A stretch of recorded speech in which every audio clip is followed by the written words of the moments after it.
Salut Lucille. Bonjour Adrien, je suis Lucille Boitel, je suis peintre ornemaniste et mon métier consiste à réaliser toutes les créations originales, donc qui sont vraiment des pièces uniques, qui vont servir ensuite à différents champs des arts décoratifs comme les papiers peints, les tapis, les tissus. En soi, il n'y a pas de limite de support. L'idée, c'est vraiment que je vais créer un décor original qui est incarné, donc avec une histoire, avec une patte particulière. Il peut m'arriver de faire de la pièce unique peinte à l'atelier, ce qui va être le cas par exemple avec des tableaux qu'on a ici. Et ensuite, une grande partie de mon travail est quand même destinée à être retranscrite. Et là, je vais travailler avec des éditeurs de tissus, de papier peint, comme la Maison Pierre Fray, Larsen, Nobilis. Quand je crée une collection, moi, je me donne des thématiques. Donc, tu vois, la première, c'était à Tire-d'Aile, c'était une thématique sur les oiseaux. Et l'idée, c'est de travailler sur l'oiseau dans tout ce que ça peut avoir d'imaginaire aussi, tu vois, sur la migration, sur l'envol. Et donc, je déroule comme ça des petites histoires. Moi, j'ai imaginé donc un panoramique qui s'appelle Paysage enneigé, qu'on voit tout petit là-bas. Je vais pouvoir te présenter après les planches. Tout est peint sur des planches séparées.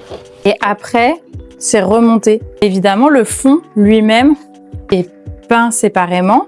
Là, par exemple, c'est les massifs qui sont tout enneigés. Et là, tu vois, c'est la partie haute. Avec la montagne.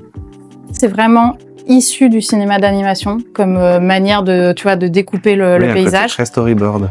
Ouais, complètement. Un architecte qui va dire franchement j'adore ce décor mais moi ça va pas du tout, cette montagne elle est là, j'ai une cheminée, comment je fais? Et donc du coup là ça permet aussi moi de vendre mon savoir-faire qui est aussi celui de l'ajustement et du sur-mesure et de déplacer sur un projet la montagne. Enfin tu vois il y a quelque chose d'assez je sais pas, un peu de Dieu tout-puissant, quoi. Pendant longtemps, je me retrouvais un peu coincée entre est-ce que j'étais plus graphiste, est-ce que j'étais plus peintre, est-ce que j'étais plutôt, je sais pas, DA. Je crois que c'était un texte de William Morris, donc clairement l'ordinateur n'était pas inventé, mais par contre la carte à trous, oui. Et où justement il explique comment il faut traduire tel dessin, pouvoir le tisser en très grande longueur. Et ça m'a énormément inspirée parce que je me suis dit, mais si même lui se pose ce questionnement de qu'est-ce qui est de l'artisanat, qu'est-ce qui n'en est plus parce que c'est industrialisé, alors que ça a des propos qui ont quasiment 200 ans, bah, c'est qu'il y a vraiment un nœud, quoi, et que moi je peux aller chercher là-dessus. Et donc j'ai aussi anticipé la suite de ma pratique avec ça en tête, en me disant, bah tiens, comment je peux faire pour que ce soit non seulement ma vision du décor, mais qu'elle soit vraiment portée jusqu'au bout. Enfin, tu vois, jusque dans les détails